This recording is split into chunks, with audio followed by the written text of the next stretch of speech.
ದೇವ್ರೇನಾದ್ರು ಫ್ರೀಯಾಗಿ ಕೊಟ್ರೆ ಇಸ್ಕೊಳ್ಳಿ. ಜಗತ್ತಲ್ಲಿ ಯಾರು ಫ್ರೀ ಅಂತಾರ ಅವರೆಲ್ಲ ಮೋಸ. ಜಗತ್ತಲ್ಲಿ ಫ್ರೀ ಕೊಡೋನು ಅಂತ ಇದ್ರೆ ಅದು ಶ್ರೀನಿವಾಸ ಮಾತ್ರ. ಮಿಕ್ಕಾದವರೆಲ್ಲ ಶ್ರೀನಿವಾಸನ್ ನಾಮ ಫ್ರೀ ಕೊಡ್ಬೋದೇ ವಿನ ನಿಜವಾಗಿ ಫ್ರೀ ಕೊಡೋನು ಶ್ರೀನಿವಾಸ. ಹೌದಾಚಾರ್ಯ ಏನ್ ಕೊಟ್ಟಿದ್ದಾನೆ ಕೇಳಬೇಡಿ. ನಿಮ್ಗೆ ದೇವರು ದೇಹ ಕೊಟ್ಟಿದ್ದೆ ಫ್ರೀ. ದೇವರು ದೇಹದ ಒಳಗೆ ಕಣ್ಣಿಟ್ಟಿದ್ದೇ ಫ್ರೀ. ದೇಹದ ಒಳಗೆ ಕಿಡ್ನಿ ಇಟ್ಟಿರೋದೇ ಫ್ರೀ. ಒಂದಕ್ಕೊಂದು ಹಾಳಾಗೋದ್ರೆ ಇನ್ನೊಂದಿರ್ಲಿ ಅಂತ ಸ್ಪೇರ್ ಇಟ್ಟಿದ್ದಾನೆ, ಅದು ಫ್ರೀ. ನೋಡಿ, ಯೋಚನೆ ಮಾಡಿ.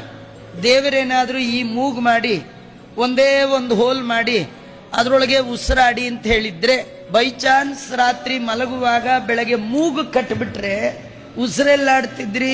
ಅದಕ್ಕೆ ದೇವರೇನ್ ಮಾಡ್ದ, ಒಂದು ಕಟ್ಟಿದ್ರೆ ಒಂದಿರ್ಲಿ ಅಂತ ಹೇಳಿ ಆಗ್ಲಿ ಅಂತ ದೇವ್ರಿಗೆ ಇಷ್ಟ ಅನುಕೂಲ. ಯಾವುದಕ್ಕಾದ್ರೂ ಬಿಲ್ ಪೇ ಮಾಡಿದೀರ ನೀವು?